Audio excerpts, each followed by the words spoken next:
Okay everyone, welcome back to another video on the channel. Today we're back on GT Sport and we're back with the FIA manufacturers round number 8 in the Group 4 cars at Blue Moon Bay infield in reverse. So as many of you will know, this is not a very strong track for me. It's never been a strong track, and this particular way in reverse is even weaker than the other way. So the Aston Martin also not particularly great round here, very heavy, not particularly good on fast corners. So it was going to be a struggle. You can see in qualifying, managed to get P19.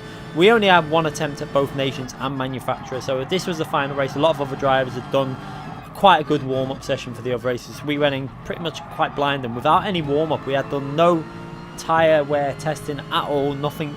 You know, before the day before the stream, we did a separate stream. We didn't do any sort of warm-up, so going in with not much practice. As you see, Grasser has a massive moment there on lap 1 and nearly wipes himself out, but I actually saved him a bit there through that corner. However, going through the next corner, he gets on the power again too early. You see him in the mirror and he's lost control again. So unfortunately for Grasser, not a very good start to the race, but we lost one position there because we had to go around the outside of Grasser, but we gained one when we go around the outside of Grasser anyway. So still in P19, and the aim of this race was just to try and keep it safe, avoid penalties. We had to one-stop this race on soft tyres. The medium tyres wore out just as fast as the soft, really. There was not much we could do. You could, you know, there was some drivers that were able to do certain strategies, but for the Aston Martin, it wasn't really possible because the rears wore too quick if we tried to do an alternative strategy. So either way, we were stuck on this one-stop strategy. And obviously starting from P19, we're just going to try and get ourselves as close to the top 10 as possible. And I said, I think at the start of the stream, I'd be very happy and amazed if I could get anywhere in the top 10. With obviously this was quite a strong lobby, 2.9k lobby for the win. So for me in this round, I just needed to get some sort of base points. Obviously, I've only done 2 point scoring rounds so far in manufacturer, and I needed to try and get this round with some okay points, just something on the board, just so that I can try and make sure I get in the top 10 for the manufacturer to keep my S ranking, which I should be able to do as long as I have a okay round 9 or 10, just to bump the points back up. But you can see there, very close. Pumpunku behind us, me against you, his other account in the Mercedes there, pushing really hard and aggressively behind us as we go through the twisty section. And we're just trying to hold on at this stage. You can see this is where we're going to start getting some tyre wearing. It's going to start kicking in with the Aston Martin. The weight of the car, it really does take a lot of tyre wear out of the car. And also, similar to situation to the cars like the Lamborghini in front of us, we get a much better exit from that final corner than the Lamborghini in front, and that gives me the run down the right hand side. And also the advantage for me there is there's a car just up ahead who I'm able to pick up a slipstream off, so that puts me up another position. So we've managed to gain 2 positions so far in this race, so not a bad start. On to lap 3 and average a position a lap there. Is just behind us we see, I think it was me against you, also getting past the Lamborghini, and maybe a bit of contact there. I'm not too sure, couldn't really fully see there, but it did look quite aggressive as we now go into the break-in for the tight right-hander, and cars are going wide there. You can see the BMWs also seem to be struggling, but this is the thing with this track. It really was a struggle for the front-engine rear-wheel drive cars, because not only did they suffer front tyre wear, they also suffered rear tyre wear as well, where they're putting down the traction. So where's the front drive cars like the Audi TT and RCZ, stuff like that, they were able to put the mediums on the front and go for a no stopper, and the actual tyre wear on the front wheel drive cars now is actually better than a lot of the FR cars. And because the advantage they have with that is they don't get any rear tyre wear. So if I was to try and go on that strategy, for example putting the mediums on the front and the softs on the rear, the softs would be completely dead by lap 10 and there'd be no grip at all on us, and they'd just be sliding around. So it's not really a strategy that you can do on certain cars. It works on particularly the front engine, front wheel drive cars like the Audi TT, the RCZ and stuff like that. But even the I don't even think it was possible with 4-wheel drive Lamborghini, because that car will just chew its tyres up far too fast. As we go side by side with the BMW, managed to get past there. A little bit of contact between the BMW and the Toyota also there, the Toyota 86, but we managed to gain another position there. As a tiny bit of contact again, as I think Pumpunku there braked a little bit late, clipped the rear of our car, but we got away with that without any harm done, and managed to keep the positions that we gained there. So far in this race, very action packed, a lot of overtaking going on, and we're just trying to hold on really. We've got to hold on to lap 7 and then do the longer stint when the fuel has run down quite a bit. I thought I had to do some fuel saving at the start of this race also, which it was showing me that I was going to be short on fuel, but I think by the time we got to lap 3 I realised just past this point, there's a massive moment for that SLS behind us, nearly losing control of his car. I think it was about this lap where I realised that the fuel was coming back and it looked like we were going to make it fine, so I started pushing the revs a little bit more aggressively now as we head on to the back straight and try and pick up that slipstream from that BMW in front of us. So this, you can see there, starting lap 5 now. We've got a third of the way through. This will be at the end of this lap. It'll be a third of the way through the race. The leaders are well gone. Obviously, the cars like the Toyota 86, the Porsche Cayman, so much better on tyre wear, and they're just fast around this track. The front engine cars were really suffering around this track. You can see the BMWs, the Corvettes, the Aston Martin. I think I was the only Aston Martin in this race. I think most of the people who drive Aston Martin just didn't even bother with this race, but I wanted to do it. I could see there was potential for it to be quite action-packed, and with the fact that we started from P19, it actually opened it up for quite an entertaining race, and I think you'll see throughout this race it was really good fun. I really enjoyed this. You can see the BMW, they've got Jay Adams also just up ahead, another very, very fast driver. It really does show you how much the certain cars were suffering at this track, and also the Corvette there. Some cars seemed a little bit better than other cars. I was quite surprised to see the Toyota 86, a couple of the Toyota 86 back in this pack also, because I think the winner was in the Toyota 86 who won by, I think it was over 20 seconds with a nose. I think he might have actually gone for a pit stop strategy, and second was with a no stop strategy. So it shows you that the no stop and the pit stop strategy did work pretty equally. It's just a lot of it depended on traffic and how fast and competitive your car was. As we're starting to lose a bit of ground to this battle up in front there, but when they start battling, it's going to enable me to get that little bit closer again. As you can see there, they're going side by side, and that's given me the opportunity now to give a run down the inside on Sir Fonseca in that Corvette, and I'm going to be able to go on the inside. They try to outbrake himself, he brakes a little bit too late, that leaves the door open, and I'm able to get on the power and take another position. So we're back up to we're into P14 now, and then Sir Fonseca misses his braking a little bit there, hits us on the rear. Not intentional, it's just obviously not anticipating that I'm going to brake that a little bit earlier. With the Aston Martin, you have to brake so early. It really doesn't, you cannot get on the brakes too late with this car. It's such a heavy car.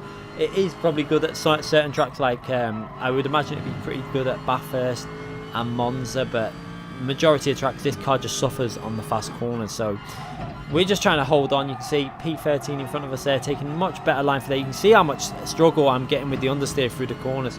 I'm trying my hardest to avoid that understeer. So a few cars go for that early stop there, pitting on lap 6. That means they're either going to put the medium tyres on, or they're going to go for a 2-stopper, or they're going to go for a really long stint on the softs, which is probably not going to be a good idea on some cars. But it'll be interesting to see, as I think a few other cars behind us also went for that strategy, which puts us up to P11, although this is going to be a bit of a false position because we're going to get dropped back down once the pit stops are sorted. So we run a little bit wide there, but just about get away with it. So we go defensive into this tight right hand corner, and we're managing to hold on to this battle, and that's a good thing. It was really enjoyable. I had so much fun in this race, just sitting back and trying to be safe and trying to be cautious with a lot of any opportunity to overtake, just trying to keep it clean, avoid penalties, avoid hitting the walls where you can pick up penalties, and there's not many corner cut opportunities on this track because the walls are so close.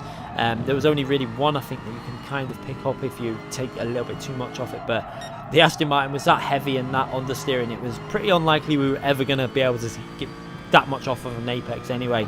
As we go into the final corner for the final time before we're going to pit now, this is the lap that most people will be pitting if they're going for the one stopper, as we think the BMW in front there looks like he's going for an alternative strategy. He's probably going to pit, but I'm not sure if he's going to go onto the softer tyres by going a little bit longer. But the majority of them cars in front also pitting on lap 7 and going for that 8-lap stint on the final stint. And one of the reasons why the no stop worked at this track, just check out the time it takes you to pit at this track. It is such a long pit stop, which is so weird because the other way round, the pit lane loss isn't massive. But have a little look at that.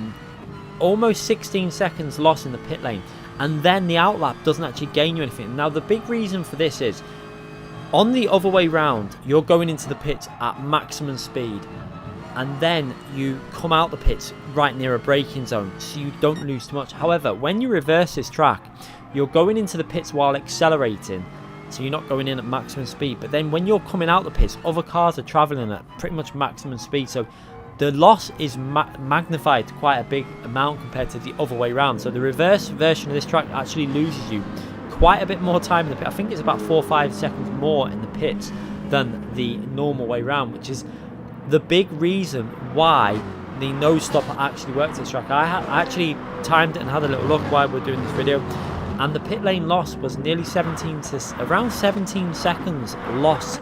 And that is why a lot of people, and this is the advantage of obviously if you would have been able to do more than one race. Maybe I would have just tried going on the mediums and seeing if I could make a no-stop strategy work, because 17 seconds is a lot of time, especially when there would be your tyres after lap 5 would probably be just as fast with the medium tyres. You see there Sergio behind us in that Corvette giving us a little bump draft down the straight, and it looks like the BMW's come out behind us who went out for that extra lap, so he's maybe going for a much more aggressive approach to the final stint with better tyres. That'll be interesting to see if that works out for him. We were right behind him just before the pit stop. Can we manage to stay ahead of him even with the aggressive tyre wear that we get? As you see there, Sergio making a very nice move in that Corvette. We gave him space. I could see that he was faster at this point of the race. The Aston Martin just doesn't have the outright pace at this track, so I decided to let him go and try and use his slipstream. I was trying to drive this race very sensibly and thinking about it, and trying to use people's slipstream just to get some speed out of the car, really, because the outright pace just was not there in the Aston Martin as we come to the end of the lap now. And you can see there we've got the Toyota 86 pushing very aggressively behind. So this is the car. I think he actually went for an alternative strategy as well, and that car's going to be a lot stronger now for this final stint. I was quite surprised to see the 86s around, like I said before, around this area on this track with these drivers, but maybe they had issues in the race. I'm not too sure. Maybe poor qualifying, and I really don't know. But I did expect the Toyota 86s to run away with this race. Pretty much all the top drivers in the 86 to be at the front of the field. As you can see, they're putting Sergio under some pressure again now in that Corvette, as he's obviously getting held up by some other cars. As one other car goes wide there, it looks like that was me against you, or otherwise known as Pump on Q. And then the Toyota 86 also goes for the move. We're going to have to go down the right hand side here now and then brake a little bit early and then just tuck in behind this Toyota 86 driven by Tuscany there. And we're up to P12 now, so it's 5 laps to go. We're up to P12, so this race is actually going okay, although we've got drivers behind on better tyres with better cars for this track, so it's going to be difficult to hold on to that position. However, Tuscany makes a very strange mistake there. He just totally misses the apex of the corner. I don't know whether he was looking in his mirror to see if maybe I was going to go for a move or something, but runs off wide, and unfortunately for him, that's quite a costly mistake for this final race of the day. This was obviously the final race, my first attempt. A lot of other drivers have probably done multiple attempts as we go down over the line to start lap 11 now, and we're into P11. So at this point of the race, starting from P19 and now into P11, I was actually really happy with how this race was going. I didn't expect to be. I thought we were going to end up finishing about P14, 15, something like that. Obviously, drivers make mistakes and stuff, as you see there on the inside. Look at the handling difference between the Toyota 86, just able to carry on the accelerator through that corner and managing to get that position back and into P11, and we're dropped down to P12. So now there wasn't much point in me fighting that anyway.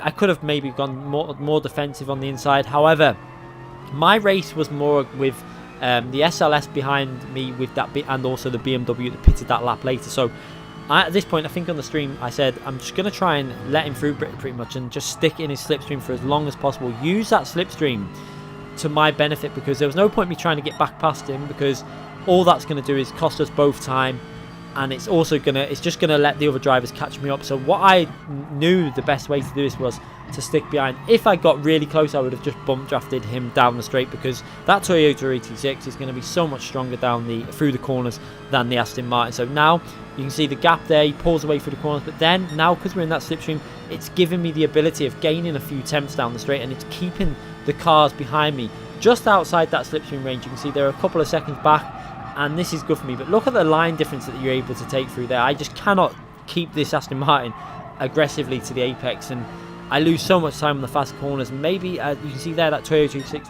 pushing a little bit too fast through that corner. However, just about got away with that, and now he's dragging me forward onto this battle that's up ahead. You can see how close it is. You can see I think it's P7 and 8 maybe battling away there. We've got P10, 9, 8 and 7, possibly P8 I think it might be actually. But if I could get myself into P10, I would have been really happy. I said, you know, I didn't expect to get into P10. I think someone in the chat did say they predict a P10 for me, a top 10, but I didn't think that was going to be possible in this race, in this car. It's just too aggressive on the tyres, and it's not a particularly strong car for this track.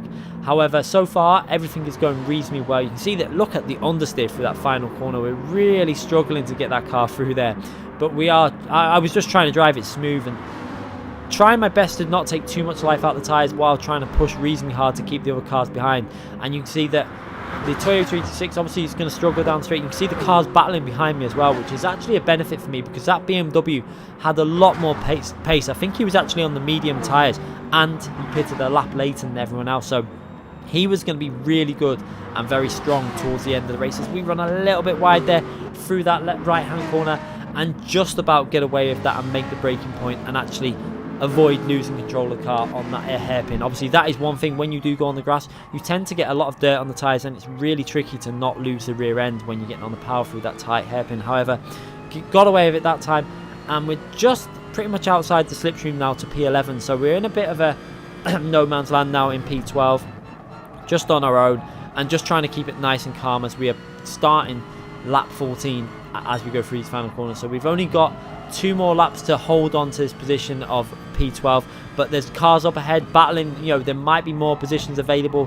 Who knows what could happen in this race? You know, with penalties, a few people have been picking up penalties. We have managed to gain a few places from cars picking up penalties, as another car there you can see moving over to the right because he's picked up a penalty. That is, I can't remember who that actually was. However, we take that P11, and that's a nice little bonus for ourselves now. And we're on 1 place away from the top 10, which would be a nice surprise really, from starting from P19 as we go through that really tricky corner in the Aston Martin, where look at the left front tyre, it's really struggling now for grip. I've actually been trying to look after that tyre all the way through the race. I wasn't really pushing 100% because I knew if I did, it would kill the tyre. So I was trying to take quite wide lines in and being very patient on the throttle. You'll see how patient I am there, not putting the throttle on until I felt confident that the grip was there. And again, through this left-hand corner up now, we were down gearing it to third and being ultra cautious on turning. You can see down into third gear and not really risking too much, just trying to be very patient before we get, you know, the full aggressive approach that corner done as we go through the right-hand corner. And we're back in the slipstream now, which was quite surprising. This was looking like quite an entertaining finish to the race, as that 86 has a massive moment, obviously going for that high ground to try and get as much exit speed from that corner as possible, because that car lacks a straight line speed. He's really got to be aggressive. You can see them all picking up the slipstream. I'm going to follow them in that straight line. We've got the BMW now behind us on them much better medium tyres for this final lap in the race. This is going to be extremely close. At this point I knew he was coming, but I just tried to concentrate on the cars up ahead and see if there was any opportunities to get into that top 10. You can see it, as I think it was Quentin there, hits the wall with that Toyota 86 and just about gets away with that. We have a little look on that inside, but I decided no, there's no point in throwing it up there. It's best just to sit behind here and just let's see what happens with these cars in front, as they're battling away. It looked like something was going to happen, as the Jaguar really suffering. I think he pitted a lap earlier than we did, so obviously got really old tyres on that car. I'm really suffering with the tyre wear. It's I'm not sure if he was going, what sort of strategy he was going for, but he was definitely suffering as we come through this corner now and trying to look for, see if there's going to be any sort of ways. That Toyota 86 is all over the rear of that Jaguar in front of us. As is he going to be able to get past? He's going to go wide. I'm going to follow visual for that wide line and try and get an undercut. You can see going for that gap. I had to back out the throttle slightly because the Aston Martin was just starting to understeer. We get a good exit from the corner, tuck back into that slipstream, just not able to get into P10. However, Sergio there in the Corvette picked up a penalty on that lap, and we knew that he had that, and we managed to get ourselves into P10. So a really entertaining race and a really fun end to that race. We managed to pick up just under 1,500 points for that race, so not too bad, considering the circumstances we were in with that car and the track not really being our strongest or anything. So not a bad result. I think we are into the top 10 now for the manufacturer, and we still have another round of points to be added to our score, so we should be able to get into the top 3 or 4 positions in the manufacturer. Not a particularly strong season, but next season we're going to go a car Again, I'm thinking I know what car I'm gonna go. I'm definitely gonna think about tyre wear more if the tyre wear is still an issue for next season. I hope it isn't. I want to be able to. I want all Group 4 cars to be able to drive aggressively and Group 3 cars, but it'll be interesting to see which way they go. Obviously not the best season for me. This is probably one of my worst FIA seasons. However, I have had a lot of issues where I've not been able to race and stuff like that because of circumstances at home. So maybe next season we'll try and push it a bit harder and see how it goes. We've got 2 more rounds left in this FIA season. I've got the Nations race to upload, which again was a very... it wasn't as exciting, but it was interesting in different regards, which we will upload hopefully tomorrow. And we'll try and get a track guide out for at least one of the daily races that will be out next week. Anyway, thank you again for watching this video. I appreciate everyone that's watched it and gives it a thumbs up. Make sure you click that notification button if you haven't already subscribed to the channel. And make sure you subscribe so you don't miss any future videos, obviously. Thanks again for watching, everyone. I'll be back very soon.